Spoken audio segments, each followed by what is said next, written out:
Twelfth class most important question भाग 1 में हमने 25 क्वेश्चनों की बात की थी। आज हम बात करेंगे भाग 2 की। यहाँ क्वेश्चन 26 से स्टार्ट होते हैं।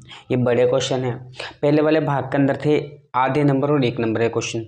अब आएंगे 1.5 नंबर, 2 नंबर और 3 नंबर के क्वेश्चन। तो 1.5 नंबर के क्वेश्चन में शुरुआत करते हैं। मैं आंसर पॉइंटों में लिखूंगा, जैसे हम एग्जाम में कैसे लिखा करते हैं वैसे ही हम पॉइंटों में अपना आंसर देंगे। जैसे क्वेश्चन था जननांकीय संक्रमण सिद्धांत का उपयोग क्या है। तो मैं पेपर बता देता हूँ आपको, मैं पेपर लेकर बैठा हूँ। तो क्वेश्चन क्या आया था ये देख बता देता हूँ। क्वेश्चन क्या था?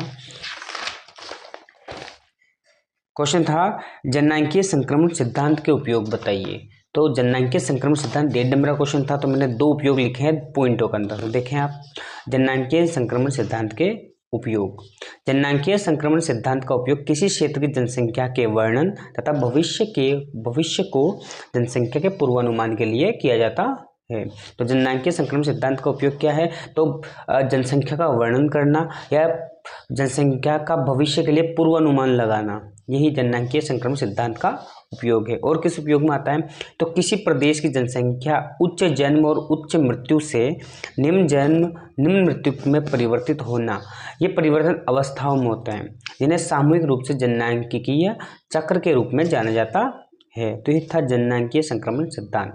1.5 नंबर का क्वेश्चन था, तो मैंने 2 पॉइंट बनाए। ठीक है, नेक्स्ट क्वेश्चन की अपन बात करते हैं। नेक्स्ट क्वेश्चन था बहिस्त्रोतन को स्पष्ट कीजिए। बहिस्त्रोतन क्या है? तो बहिस्त्रोतन अथवा ठेका देना, दक्षता को सुधारने और लागतों को घटाने के लिए किसी बाहरी अभिकरण को काम सौंपना। यानी कोई भी काम हम जब ठेके पर देते हैं तो वही बहिस्त्रोतन कहलाता है ना। किसी बाहरी अभिकरण को अपन काम सुधारने या लागतों को घटाने के लिए काम सौंपते हैं। पॉइंट नंबर 2 देखें, जब बहिस्त्रोतन में कार्य समुद्र पार स्थानों पर स्थानांतरित कर दिया जाता है तो इसको अपतरण कहा जाता है या ऑफशोरिंग। क्या कहते हैं? ऑफशोरिंग कहा जाता है, यही बहिस्त्रोतन है। नेक्स्ट क्वेश्चन की अपन बात करते हैं। अगला क्वेश्चन है आंतरिक जलमार्गों के विकास की कोई 2 अनुकूल दशाएं बताइए। क्या है सवाल? कोई 2 अनुकूल दशाएं बताइए। वैसे तो बहुत से थे लेकिन 2 ही पूछिए, 2 ही बताएंगे। तो पॉइंट 2 है। पॉइंट नंबर 1, आंतरिक जलमार्गों का विकास करना। कैसे? तो नहरों की नौगम्यता, चौड़ाई और गहराई को बढ़ाना। ठीक है। पॉइंट नंबर 2, जल प्रवाह में निरंतरता तथा उपयोग में लाई जाने वाली परिवहन प्रौद्योगिकी पर निर्भर करता है। जो भी जल प्रवाह की निरंतरता है या इसका उपयोग है, ये उपयोग में लाई जाने वाली परिवहन प्रौद्योगिकी है उस पर निर्भर करता है, यानी कि परिवहन टेक्नोलॉजी जो भी उस पर ही निर्भर करता है। नेक्स्ट क्वेश्चन की अपन बात करते हैं, वो है भारतीय भाषा परिवारों के बारे में बताइए। ओके, भारतीय भाषा परिवारों का नाम लिखिए। तो भाषा परिवार कितने हैं?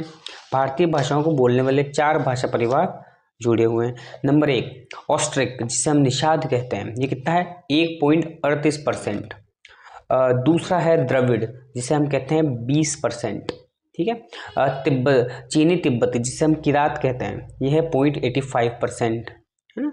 भारतीय यूरोपीय, जिसे आर्य भी कहा जाता है, यह 73%। ये 4 भाषा परिवार है भारतीय। ठीक है। नेक्स्ट क्वेश्चन, ये भी 1.5 नंबर का था।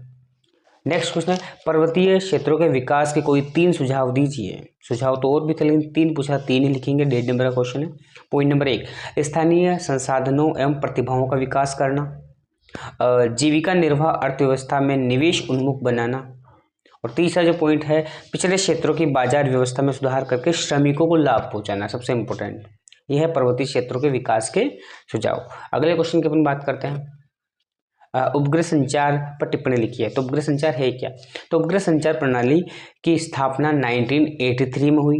यह एक बहुउद्देशीय उपग्रह प्रणाली है, जिसका एक उद्देश्य नहीं बहुत सारे उद्देश्य, उसे बहुउद्देशीय कहते हैं। ठीक है। जैसे दूरसंचार, मौसम विभाग संबंधित अवलोकन, विभिन्न अन्य आंकड़ों एवं कार्यक्रमों के लिए उपयोगी है।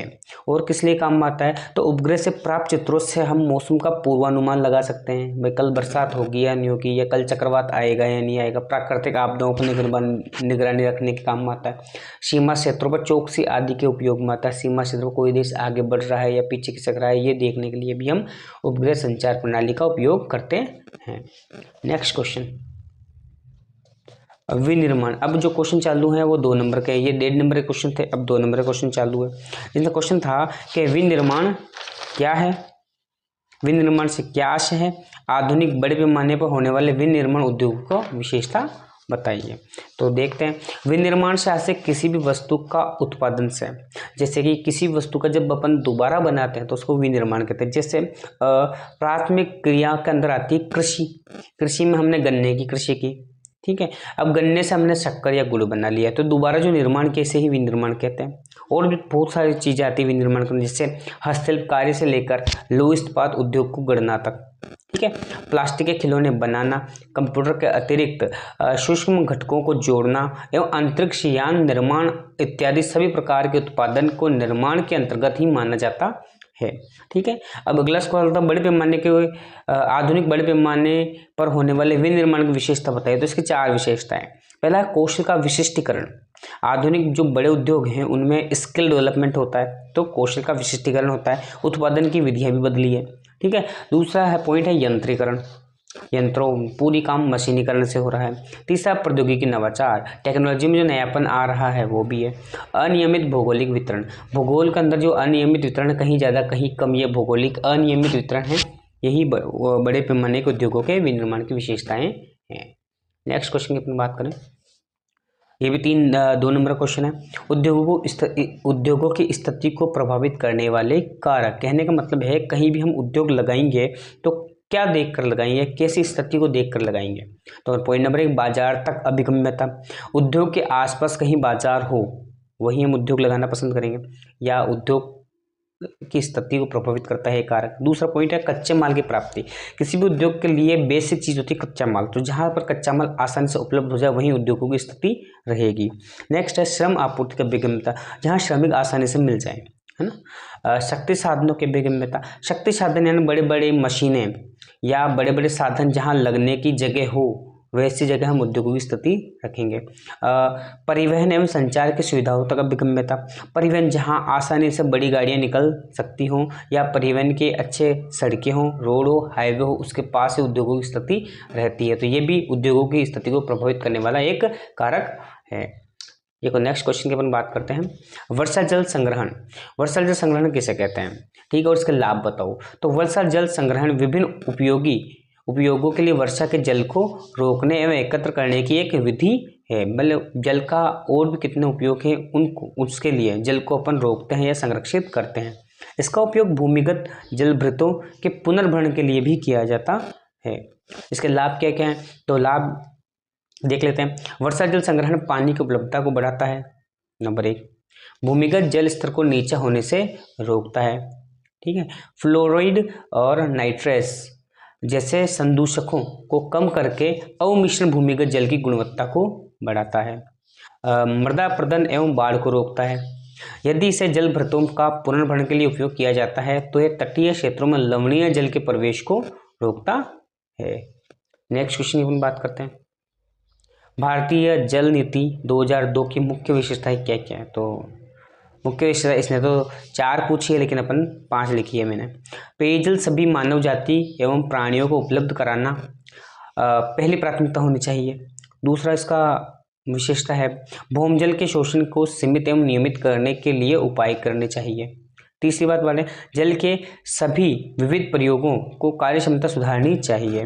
दुर्लभ संसाधनों के रूप में जल की लिए जागरूकता विकसित करनी चाहिए।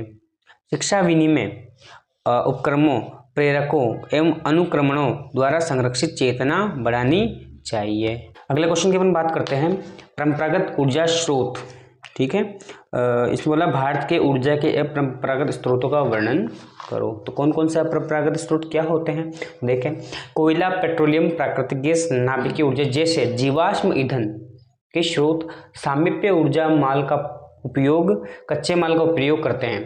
अपरंपरागत स्रोत अधिक प्रारंभिक लागत के बावजूद अधिक टिकाऊ हैं, पारस्परिक अनुकूल तथा सस्ती ऊर्जा उपलब्ध कराते हैं। अब इनमें कौन कौन से परंपरागत ऊर्जा के स्रोत देखें, नाभिकीय ऊर्जा है, सौर ऊर्जा है, पवन ऊर्जा, ज्वारीय ऊर्जा एवं तरंग ऊर्जा, भूतापीय ऊर्जा और जैव ऊर्जा, ये अपरंपरागत ऊर्जा के स्रोत हैं। नेक्स्ट क्वेश्चन की बात करते हैं, खनिज सवाल है खनिज किसे कहते हैं? रासायनिक एवं भौतिक गुणधर्मों के आधार पर खनिजों को वर्गीकृत कीजिए। तो एक खनिज निश्चित रासायनिक एवं भौतिक गुणधर्म यानी विशेषताओं के साथ कार्बनिक व अकार्बनिक उत्पत्ति का एक प्राकृतिक पदार्थ होता है। यह है खनिज की परिभाषा। अब खनिज के संसाधनों के प्रकार देख लेते हैं। रासायनिक एवं भौतिक गुणधर्मों के आधार पर खनिज के दो श्रेणियों में विभक्त किया गया है। धात्विक यानी धातु और अधात्विक यानी कि अधातु में सामूहिक रूप से किया जाता है।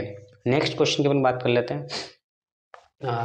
गहन निर्भर कृषि और विस्तृत वाणिज्य अनाज कृषि की तुलनात्मक व्याख्या कीजिए। तुलना करते हैं अपन। जैसे पहले पॉइंट है प्रमुख फसल अनाज और धान है गहन निर्भर कृषि की, वही विस्तृत वाणिज्य अनाज कृषि की प्रमुख फसल है गेहूं।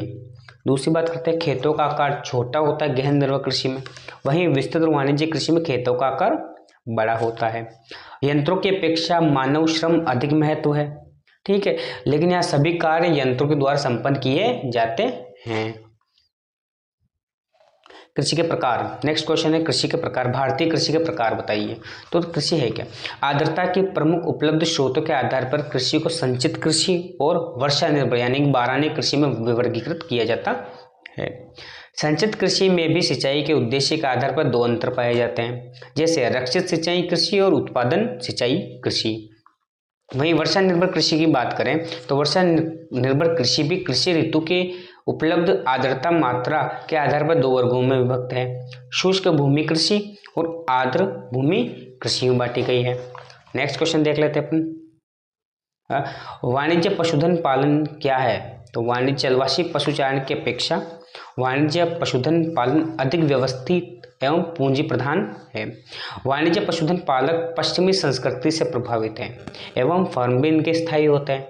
ये फर्म विशाल क्षेत्र पर फैले होते हैं एवं संपूर्ण क्षेत्र को छोटी छोटी इकाइयों में विभक्त कर दिया जाता है। चराई को नियंत्रित करने के लिए इन्हें बाड़ लगाकर दूसरे से अलग कर दिया जाता है। यह है वाणिज्य पशुधन पालन। नेक्स्ट क्वेश्चन की अपन बात करते हैं। भारतीय कृषि की समस्याएं बताइए। तो ये मोस्ट इंपोर्टेंट क्वेश्चन है, वार्षिक परीक्षा के हिसाब से भी सबसे इंपॉर्टेंट क्वेश्चन है। भाई भारतीय कृषि की कुल 4 समस्याएं बताइए आता, लेकिन टोटल 8 समस्या अपने कोर्स में तो मैंने टोटल लिख ली। सबसे पहली समस्या का अनियमित मानसून पर निर्भरता। भारतीय कृषि को मानसून का जुआ कहते हैं, ठीक है। तो मानसून का जुआ कहते हैं तो पूर्ण निर्भरता मानसून पर है और भारत का मानसून अनियमित है। तो अनियमित मानसून पर निर्भरता ये पहली समस्या है भारतीय कृषि। सबसे बड़ी समस्या यही है भारतीय कृषि की। दूसरी बात करें निम्न उत्पादकता, ठीक है। तीसरी वित्तीय संसाधनों की बाध्यता और ऋणग्रस्तता। भारतीय किसानों के पास वित्तीय संसाधनों की कमी है। दूसरी चीज है ऋणग्रस्तता, हर जगह ऋण ही ऋण लेकर कृषि करते हैं। कृषि में निम्न उत्पादकता होती है, निम्न उत्पादकता होती है तो ऋण बढ़ता ही जाता है। भूमि सुधारों में कमी, ठीक है। नेक्स्ट छोटे खेत एवं विखंडित जोत। वर्तमान में खेत छोटे होते जा रहे हैं और जोत विखंडित होते जा रहे हैं, ठीक है। वाणिज्यकरण का अभाव है, व्यापक अल्प बेरोजगारी है, कृषि योग्य भूमि का निम्नीकरण है, ठीक है। ये भारतीय कृषि को समस्याएं थी। आज हमने भाग 2 देखा, इसमें सारे मैंने बड़े क्वेश्चन पॉइंट वाइज कैसे लिखना है ये सिखाया है, तो आप देखें।